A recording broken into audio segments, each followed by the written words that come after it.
A primeira pergunta que a gente faz na doutrina do Espírito Santo é essa: o que nós podemos aprender sobre o Espírito Santo? Certamente que os escritores cristãos se debruçam constantemente sobre esse assunto.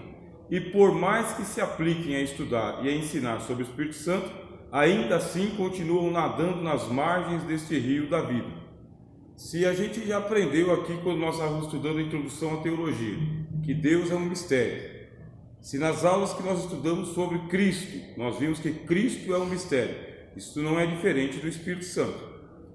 Das três pessoas, o Espírito Santo é a mais enigmática de todas, enigmática mesmo. E ele é altamente discreto, ele aparece para nós nas páginas do Antigo Testamento.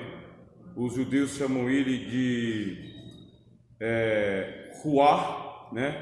Uma palavra hebraica, Ruach, ou Ruach, né? Por que eles falam Ruach ou Ruach? É pela própria onomatopeia, sabe?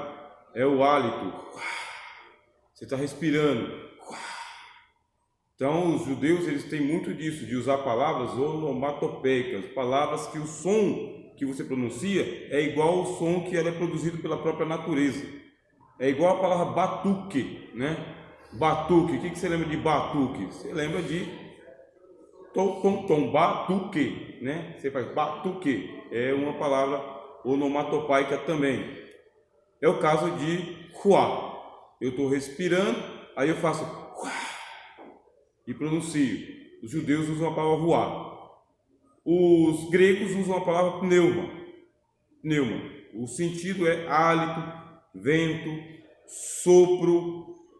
Quer dizer que, ainda que eu fale que seja ar, vento ou sopro, eu estou usando uma metáfora. O que é uma metáfora? É uma figura de linguagem que eu utilizo para me aproximar de uma realidade que não dá para pensar. Então eu uso algo material para comparar com algo que é só da imaginação, é só do pensamento. Então, assim como eu vejo o vento, ou vejo não, eu sinto, né? O vento. Eu sinto o vento, eu também sinto o Espírito de Deus. Eu tenho hálito, eu tenho fôlego. Eu sei que existe um movimento de vida, mas é uma metáfora. Metáfora não dá para você pegar tudo que existe sobre ela e colocar num vidrinho. Não dá. É mais, o Espírito Santo é mais enigmático ainda. Falou-se muito de Jesus Cristo, porque o Senhor Jesus ele disse: o Espírito Santo não falará de si mesmo. Ele falará daquilo que ele recebeu. Ele falará de mim. O Espírito Santo vai glorificar o Senhor Jesus. Por isso que não se fala tanto do Espírito Santo no Antigo Testamento, não se fala tanto do Espírito Santo em o Novo Testamento. O Novo Testamento é para falar de Jesus. O Antigo Testamento é para falar de Jesus que está pré-encarnado, pré-existente, está oculto. Isso aí no Antigo Testamento. E o Espírito Santo, como que aparece para nós? Aparece de maneira enigmática, sempre enigmática. São usadas muitas figuras de linguagens para representar o Espírito Santo, mas ele continua sendo a pessoa mais enigmática da Bíblia e da nossa experiência cristã. E altamente discreto, muito discreto também, bastante discreto. Então, certamente que os escritores cristãos já se debruçam constantemente para falar desse assunto, mas a gente continua só nadando nas margens do rio da água da vida. Se você pegar um tratado sobre a doutrina do Espírito Santo, você pensa: agora eu vou conhecer a terceira pessoa da Trindade. Você vai conhecer ele em partes, vai conhecer ele pelas tabelas, as figuras de linguagem, mas ele mesmo, na sua essência, também nos escapa, igual o Senhor Jesus. O Senhor Jesus, em essência, nos escapa. Deus, em essência, escapa. E o Espírito Santo, em essência, escapa também. O que a gente recebe uma espécie de sombra, mais ou menos isso. Não devemos procurar simplificar esta doutrina somente para satisfazer a curiosidade humana sobre as coisas de Deus, por causa que existe uma presunção que a gente chama presunção epistemológica, é o nome da presunção. O que é esta presunção epistemológica? É a presunção do cientista. O cientista tem uma presunção, ele presume de que se ele investigar o objeto, ele vai conseguir dominar aquele objeto. É a presunção do cientista. Para ele, não existe mistério, o que existe é falta de conhecimento. Você é o cientista. Então nós temos uma presunção semelhante à do cientista.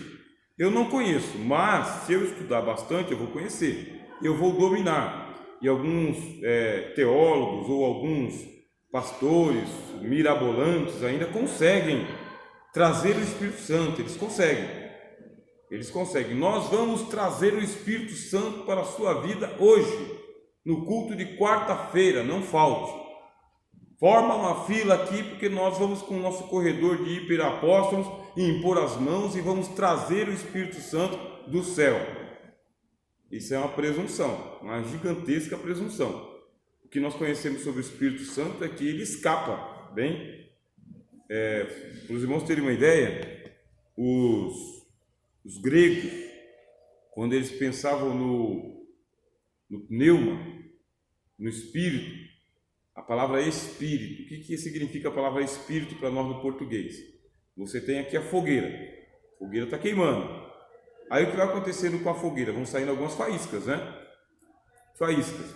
O que é o espírito? É a fogueira? Não. O que é o espírito? É o fogo? Também não. O que é o espírito? É a faísca. Expira, tá? Pira é fogo, bom? Então a pira é aquele madeiramento onde você coloca fogo, isso que era a pira, bom? Então, da pira sai o fogo, bom? Aí do fogo sai a faísca. O que é o espírito? É a faísca. Alguém consegue pegar a faísca? Escapa. E para onde vai? Vai para além. E sai, pira do fogo. Sai do fogo. Então isso é mais uma palavra que a gente tem para pensar aqui. Por isso a gente tem uma presunção epistemológica, uma presunção do cientista que consegue conhecer, não vamos chegar a lugar nenhum. O Espírito Santo, ele resiste aos soberbos, naturalmente, é uma resistência natural, mas ele dá graça aos humildes. Não é que ele dá conhecimento aos humildes, ele dá graça aos humildes. Isso é o que diz a palavra de Deus para nós. Quero conhecer o Espírito Santo, mas para conhecer o Espírito Santo eu preciso dessa graça.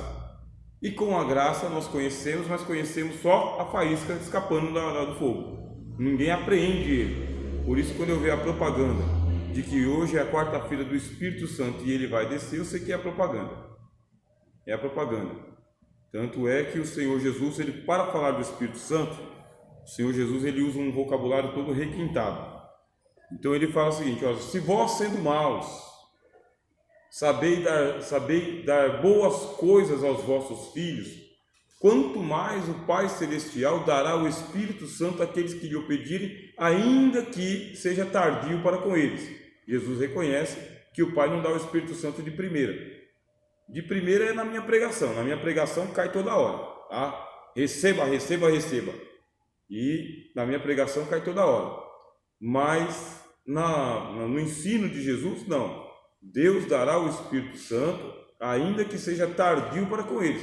Ele vai retendo, ele vai segurando o Espírito Santo com ele. E eu sei que ele segura o Espírito Santo por causa que depois de 10 dias que o Senhor Jesus estava no céu é que ele veio. Demorou ainda 10 dias. E para que o Espírito Santo viesse, o Senhor Jesus disse assim: olha, enquanto eu estiver aqui, o Espírito Santo não vem, o Consolador não vem. Se eu ficar, o Espírito Santo não vem. Mas se eu for, enviá-lo-ei para que esteja convosco para sempre. Só que antes o Senhor Jesus falou: olha, não vos deixarei órfãos, vou para o Pai. E quando eu for para o Pai, eu rogarei para que ele vos envie outro Consolador. Veja só que ele não vai chegar lá no céu e falar assim: pronto, estou aqui, desce que eu já fiz a minha parte. Não, ele vai rogar. Ele vai rogar a quem? Ao Espírito Santo? Também não, porque o Espírito Santo, ele não passa na frente do Pai. Sujeição absoluta do Espírito ao Pai.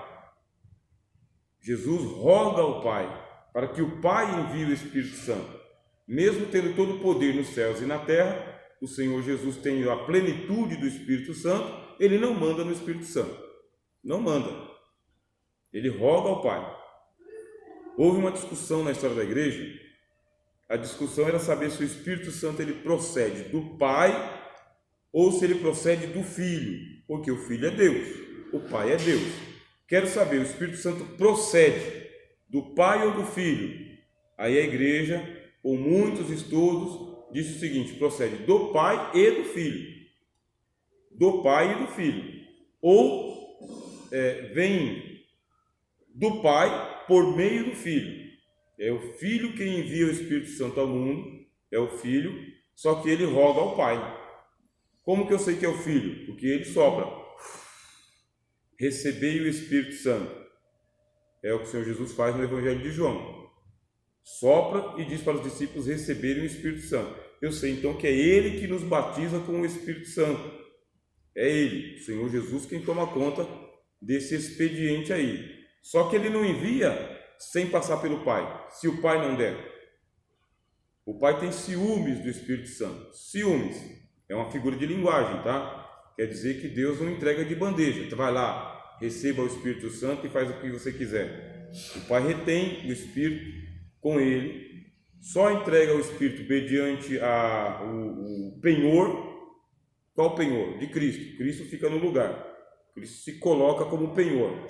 Então, pelo Senhor Jesus vem o Espírito Santo. Jesus é o penhor do Espírito Santo. Agora que o Espírito Santo está conosco e está em nós, nós temos um fiador. O fiador é o Cristo. É Ele que responde pelo Espírito Santo para que o Espírito Santo fique conosco aqui. É Ele, sempre o Senhor Jesus. Jesus, ele é o mediador entre Deus e os homens. O mediador. O Espírito Santo vem porque Jesus batiza a gente com o Espírito Santo e com fogo. São dois batismos diferentes. Quer dizer que o próprio Espírito Santo não tem autonomia para dizer o seguinte: hoje eu vou entrar na Josi e hoje eu vou fazer isso com a Josi. Não tem essa autonomia, porque ele não recebe de si mesmo, ele recebe do Cristo.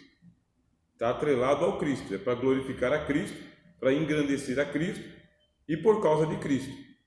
Então aí está a unidade da nossa Santíssima Trindade, meus irmãos. Na verdade,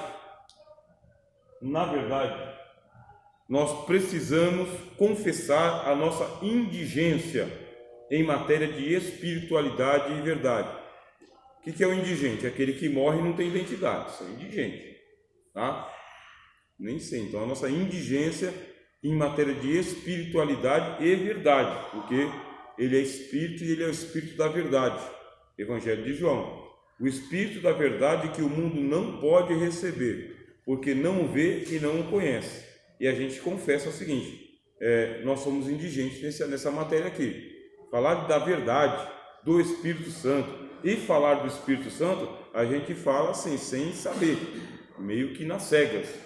É assim que começa. A gente fala muita lorota às vezes, tá? Uma pergunta que se faz de vez em quando é: você pode orar ao Espírito Santo? Você pode orar? Olha a pergunta que se faz. Você pode orar ao Espírito Santo? Pode ou não pode? Pergunta simples, essa a gente não sabe responder. Essa é uma pergunta de escola bíblica dominical. E você não tem resposta na Bíblia. Você não tem ninguém orando ao Espírito Santo na Bíblia. Ninguém orando. Só que o Espírito Santo nos ensina a orar e fala conosco. E quando você fala a Ele, você está orando. E agora, como que responde? Pode ou não pode orar ao Espírito Santo? Então, quem ora, ora sem saber se está orando ou não, tá? O apóstolo Paulo fala: a gente nem sabe como convém orar. Olha a coisa mais simples da vida, é orar. Precisamos orar, mas não conseguimos orar. Por quê? Aí Paulo escreve aos Romanos dizendo: porque nós não sabemos orar como convém. Nossa oração é inconveniente para Deus, é inconveniente. Mas Deus, na sua infinita graça, pega o Espírito Santo e envia a nós para que o Espírito Santo ore por nós. Ele vai orar por nós como convém. Ele vai falar a linguagem que Deus precisa ouvir, porque a minha oração ela é inconveniente. A minha oração não pode subir no céu porque escandaliza o trono, é muito ruim, tá? Agora tem alguém que faz uma oração boa para chegar lá, em nome do Senhor Jesus, que é essa pessoa bendita do Espírito Santo. Vocês viram o que é a nossa indigência? Isso aí é a palavra do apóstolo Paulo, carta aos Romanos, capítulo 8, tá bem? Então, olha lá, espiritualidade, meus irmãos, espiritualidade. Quando a gente fala de espiritualidade, aí Paulo fala: mas como se eu sou um homem vendido para o pecado? Eu sou um homem carnal, vendido como escravo para o pecado. Olha só a situação de miséria. que nós estamos. Eu vou falar de algo espiritual como Efésios capítulo 2, estando nós mortos em nossas ofensas e pecados. O morto não sabe o que é o espírito. O morto não atina em nada, sabe de nada. Então, estando nós mortos em nossas ofensas e pecados, nos vivificou juntamente com ele em Cristo. Pela graça sois salvos. Isso não vem de vós, é dom de Deus. Não vem das obras para que ninguém se glorie. Isso diz o apóstolo Paulo aos Efésios, capítulo de número 2. Então, primeiro, eu quero conhecer o Espírito Santo, eu tenho que partir do ponto baixo. É daqui, ó, sabe? Do nível rasteiro, é do lodo mesmo. É da minha confissão de que eu sou ignorante. Sou ignorante, eu não sei. Eu vou falar de algo que eu não sei, que foi o que Jó fez. Jó fez, mas ele só fez no final do livro, né? Então, no final do livro ele fala: Senhor, eu falava de coisas que eu não sabia. E Deus fala: realmente, quem é esse que encobre o meu conselho com palavras cheias de parvoíces? É mais ou menos isso que Deus fala, sabe? Esse que encobre o meu conselho com palavras sem sentido, sem significado. Mas foi 38 capítulos de Jó falando. Deus falou só blá blá blá, porque encobre o conselho com palavras que não têm sentido. Mas Jó disse: Senhor, realmente, eu falava de coisa que eu não sabia, ou sem saber falar. A gente partindo daqui, de que nós não conhecemos o Espírito Santo, não sabemos o que falar sobre ele, que somos indigentes, que a gente está aqui para aprender. Agora começa o nosso aprendizado, porque ele dá graça aos humildes. Você se humilha, você roga a Deus, Deus é tardio, segura o Espírito, mas entrega. Depois que o Espírito Santo entrega, aí ele vos ensinará todas as coisas e vos fará lembrar daquilo que o Senhor Jesus nos ensinou. Quer dizer, então, que ele é o Espírito da verdade, nos ensinará todas as coisas e nos fará lembrar das doutrinas do Senhor Jesus. Essa é a missão dele. E assim, iniciarmos os nossos estudos como fazem os meninos que entram na vida escolar, os quais sempre ficam mudos quando os professores perguntam se entenderam o que foi ensinado, que é a sala de aula. O professor explica e pergunta: entenderam? Aí eles ficam calados, porque se alguém disser entendemos, aí a gente pergunta: o que você entendeu? Aí ele já não sabe mais explicar. É mais ou menos isso. Eu entendi para mim, mas se for para me explicar, eu já não sei mais o que é que eu tenho que fazer. Essa é a doutrina do Espírito Santo que a gente vai estudar um pouco. Não dá para estudar muito, mas nós vamos estudar um pouco.